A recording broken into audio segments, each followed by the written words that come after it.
Imagine living a life of just unimaginable wealth in Dubai. Got it? Okay, now picture that life ending on a blood-soaked private jet 35,000 feet in the air. Yeah, this is the story of a secret affair, a brutal murder, and how a dream life turned into an absolute, complete nightmare. Okay, so let's set the scene. It's December 18th, 2022. A private jet is flying high when suddenly it has to make an emergency landing in Athens. When authorities get on board, they find Shik Zan Albari. We're talking one of Dubai's most powerful oil magnates. He's dead, knife in his chest. And standing right there, a 26-year-old American event planner, Kendra Hart, who immediately confesses. But as you're about to see, a confession is so not the end of the story. It's really just the beginning. And that really is the central question here, isn't it? The prosecution, well, they painted a pretty clear picture. This was a calculated, cold-blooded murder. But the defense, they argued this was the tragic, unavoidable end to months and months of psychological abuse, that this was the moment a manipulated mind just broke. So to really get how we ended up on that jet, we've got to go back to the beginning. We need to look at the two people at the center of all this, whose worlds were about to collide in the absolute worst way possible. Okay, so on one hand, you've got Shik Zan Albari. He's 70 years old, a total titan of industry. I mean, his name is power in Dubai. He's got the perfect family, the empire, the whole deal.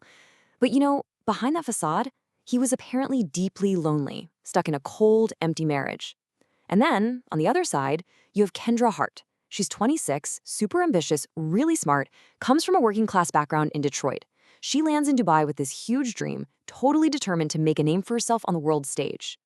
So what started out as, a professional mentorship, it very quickly spiraled into something much, much darker. See, Zan didn't just have an affair with Kendra. He basically orchestrated this whole systematic campaign of psychological control. And his method? Wow. It was a chillingly effective four-step process, almost like a predator's playbook. First, he used professional mentorship to get her to trust him. Then came the seduction, sweeping her off her feet into this world of insane luxury. Next up, total isolation. He systematically cut her off from her friends, her career, everything. And the final step was just complete emotional control, where he made her feel like her entire self-worth was tied to his approval. Here's the really disturbing part, though.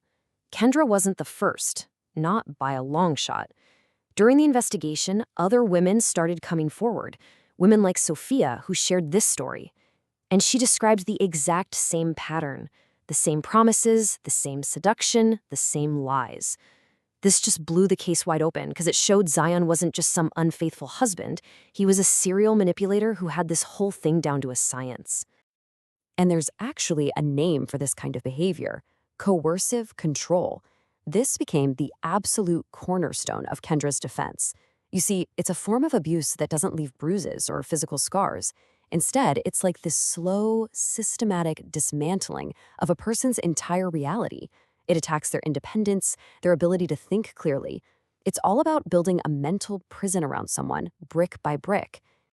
Okay, so all of this brings us right back to that private jet on its way to London. Now, in Kendra's mind, this trip is everything. It's about planning their future together. But what she doesn't know is that the world Zan so carefully built for her, it's about to come crashing down hard. And it all just unraveled right there on the flight. It started with this amazing promise of a new life in London, but then Kendra, who understood some Arabic, overheard Zan on the phone. And he's on there enthusiastically planning this massive, lavish 40th anniversary party for his wife. And in that one moment, the brutal truth just hits her like a ton of bricks. This trip wasn't for them. It was to get her out of Dubai so she wouldn't be around to mess up his party. So when Kendra confronted him, completely shattered and just full of rage, Zan didn't even try to deny it. Instead, he delivered these words just absolutely chilling. He told her she was always going to be discarded, that the only question was when. I mean, can you imagine? This wasn't just a breakup. This was him telling her that her entire reality for the last year and a half was a complete lie. And that was the final trigger. According to her testimony, that's when something inside her just snapped. She walked to the galley, grabbed a knife, and in what her defense would later call a moment of temporary insanity, she stabbed him. And then, In the immediate aftermath, you can just imagine the panic. She calls the flight attendant, claims Zion had a heart attack, which is what prompted that emergency landing in Athens. Right. So once they were on the ground in Athens, that whole heart attack story fell apart almost instantly. I mean, it was obvious what had happened. Kendra was arrested. And that set the stage for one of the most high-profile trials in UAE history. A trial that would raise these huge, profound questions about guilt, victimhood, and what justice really means.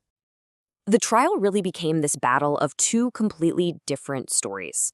For the prosecution, it was pretty simple. A jealous lover got dumped and she committed murder. Case closed. But for the defense, this was not about a broken heart. They argued that months and months of coercive control had left Kendra in a state where rational thought was just impossible, that Zion had systematically destroyed her sanity.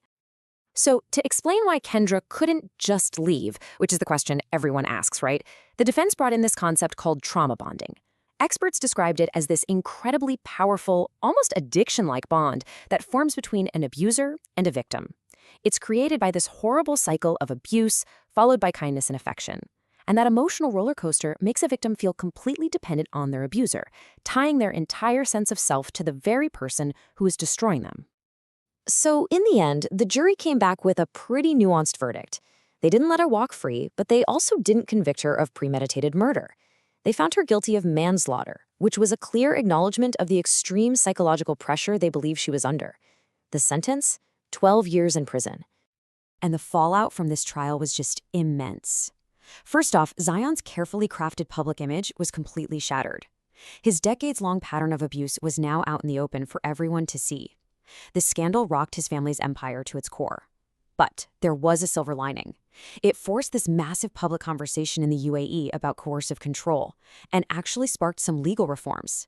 And maybe most importantly, it gave several of Zion's other victims the courage to finally come forward and share their own stories.